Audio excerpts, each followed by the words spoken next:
The night air inside the tennis and water sports palace in Dushanbe is thick with expectation, heavy with national pride, and vibrating beneath the roar of thousands who have come to witness their champion defend his throne. Lights cut through the haze like search beams, music thunders through concrete walls, and every seat is filled with eyes locked on the ring. First through the tunnel steps Christopher Mouafo, 29 years old, carved from grit and resolve, carrying the quiet menace of a man who has traveled the hard road. Born in Cameroon, sharpened in Switzerland, Mouafo wears the nickname the Ruthless not as marketing, but as a resume. 12 professional fights, 11 victories, 6 knockouts, a 6-fight win streak forged after a single painful defeat that rewired his purpose back in April 2023.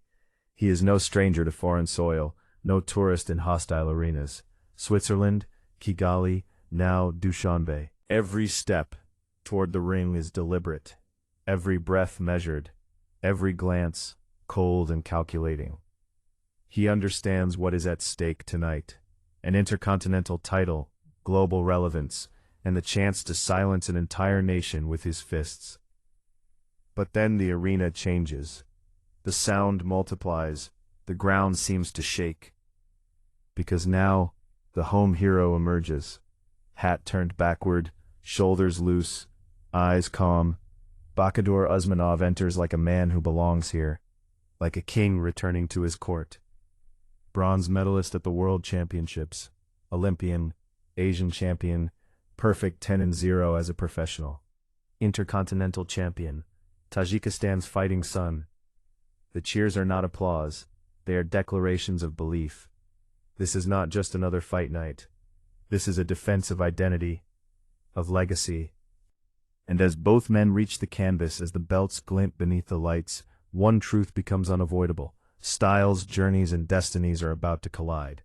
The opening bell slices through the noise, and immediately the tension snaps tight. Mouafo wastes no time announcing his intent, stepping forward behind a probing left jab, testing distance, touching the body, letting Usmonov know this will not be a ceremonial defense. The Cameroonian's hands are active early, his punches compact and purposeful, particularly downstairs where he digs hooks into the ribs with malicious intent. For a moment, it feels like a warning shot, a reminder that the challenger has teeth.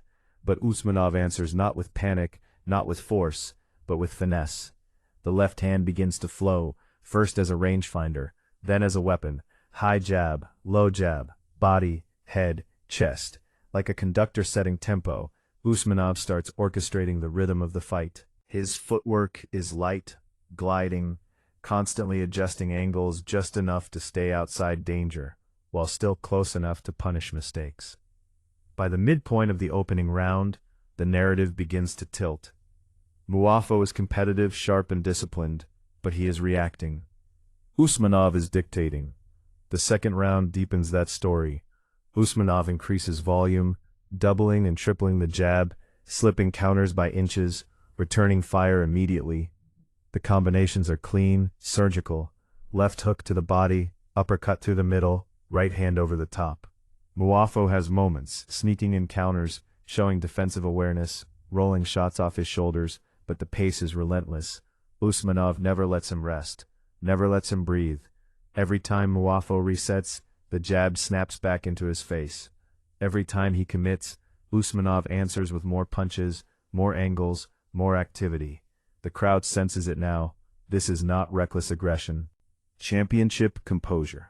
The early rounds don't explode, they tighten. They lock into a pattern. And that pattern favors the man in white trunks with gold trim. By the third round, the fight has found its heartbeat, and it beats to Usmonov's rhythm. The champion begins imposing physical authority, pushing Mouafo back with persistent jabs and body shots that sap energy with every connection. The left hand becomes a trip hammer, striking again and again, upstairs and downstairs, bending Mouafo's posture, forcing him onto the ropes, where Usmonov unloads with measured cruelty. Yet Mouafo refuses to wilt. He digs deep, firing back with hooks to the body, showing flashes of brilliance when he punches in rhythm, rather than chasing single shots. For brief moments he finds success, slipping inside, landing a left hook, sneaking a right hand through. But every exchange ends the same way. Usmanov goes first. Usmanov goes last. Round 4 continues the same brutal symmetry. Mouafo tries adapting, attempting to punch with Usmanov rather than against him, and it yields scattered success. But adaptation against a master technician is a dangerous gamble. Usmanov simply adjusts again, altering stance, varying jab height, switching tempo mid-combination. He is never static, never predictable. Even when briefly pinned to the ropes, he grins, rolls, and answers back with clean counters, refusing to concede territory for more than a heartbeat. The crowd senses the accumulation now, not damage alone, but dominance, punch output, accuracy, control. Mouafo is skilled, courageous, and absolutely in the fight. But he is being outworked, outmaneuvered, and outpaced by a man operating at a different level of command. These rounds don't break the challenger, but they begin to weigh on him. As the contest crosses its midpoint, the question becomes unavoidable. Can Mouafo change the story? Round 5 opens with urgency from the challenger. Sharper movement, more commitment to the body, a clear understanding that time is slipping away. He lands solid shots, particularly downstairs, and for moments forces Usmanov to reset. But reset is all the champion needs. Usmanov's jab resumes its dominance, snapping through guards, threading impossible gaps, punctuated by hooks and uppercuts that land with chilling consistency. The 6th round brings Mouafo's best sustained push, increased tempo, combinations upstairs and down, a willingness to trade in the pocket. But it is Usmanov who thrives there. Rolling shots, slipping by inches, countering instantly, a jab to the body, uppercut through the center, hook upstairs. The sequence repeats like muscle memory refined over decades. Mouafo's conditioning holds, his heart unquestioned, but the toll is visible. Every entry is met with punishment. Usmanov's movement remains fluid, his punch count relentless, his composure unshaken. This is championship boxing, not explosive chaos, but controlled attrition. And the champion is winning the math. Then suddenly, drama. In the 7th round, Mouafo finds his moment. A perfectly timed overhand right crashes over Usmanov's guard, snapping his head back and dipping his knees. The arena gasps. For the first time all night, the champion is visibly shaken. Mouafo surges, sensing opportunity, unleashing follow-up shots with renewed belief. But Usmanov does what champions do. He survives. He retreats intelligently, clears his head, regains distance, and refuses to unravel. The danger passes, but the message is sent. Round 8 continues with Mouafo hunting that right hand, landing it again, earning respect, forcing caution. Yet even here, Usmanov responds with brilliance.